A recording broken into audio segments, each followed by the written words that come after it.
இந்த இடத்துலலாம் பார்த்தீங்கன்னா தேவையில்லாத செடிங்க நிறைய இருந்தது. அதெல்லாம் எடுத்து பிடுங்கி போட்டதுக்கப்புறம் இங்கே பாருங்கள், இந்த இடம் ஃபுல்லாக காலியாக தான் இருக்குது. ஸோ எலுமிச்சம் மரம், இது வந்து வேப்ப மரம்.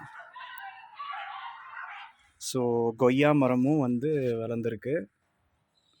ஸோ பெரண்டை வந்து வளர்ந்துருக்கா. இங்கே வந்து தக்காளி செடி வளர்ந்துருக்கு. இது மணத்தக்காளி கீரை.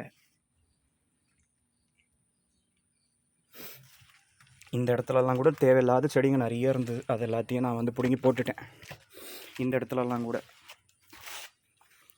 ஸோ மாமரமா, அதுக்கப்புறம் நேற்று நட்டு வச்ச தக்காளி செடி, அது வளருமா வாடுமான்னு பயமாக இருக்குது. இந்த பக்கம் இன்னொரு தக்காளி செடியும் பார்த்திங்கன்னா நிறைய இலெல்லாம் வந்து ஒரு மாதிரி ஆயிடுச்சு. அதனால் அதெல்லாம் கட் பண்ணி விட்டுட்டேன். இது மாமரமும் பார்த்திங்கன்னா இலெல்லாம் நல்லா வளர்ந்துருக்கு. இங்கே ஒரு தக்காளி செடி இருக்குதா. இது பச்சை மிளகா செடி வந்து ஒரு 2-3 தடவை பச்சை மிளகா எடுத்திருக்கேன். இதோ இங்கே வந்து ஒரு தக்காளி இருக்குது. ஸோ பெரண்டை வந்து நல்லா வளர்ந்துக்கிட்டே இருக்குது. ஸோ பாவக்காய் செடி வந்து வளருது தவிர பூவெல்லாம் கூட பூக்குது.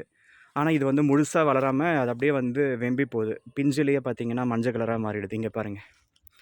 அது ஏன் இந்த மாதிரி மாறுதுன்னா சத்து குறைபாடு இருக்கும் போல் மண்ணில், களிமண் இது. இந்த இடத்துல நான் மேனுவலாக எடுத்து சுற்றி வச்சேன் பார்த்தீங்களா, அதில் வந்து செடி வந்து வாடி போயிருக்கு. இந்த இடத்துலலாம் அந்த தர்பீஸ் சாப்பிட்டுட்டு போட்ட விதை வந்து வளர்ந்துருக்கு பாருங்கள். இங்கே இதெல்லாம் பார்த்திங்கன்னா கொஞ்சம் நல்லா பெருசாக வளர்ந்துருக்கு. இன்னொரு பாவக்காய் செடி வளருது போல். இதோ இங்கெல்லாம் கூட தர்பீஸ் செடி தான் வந்து போட்டு விட்டேன்.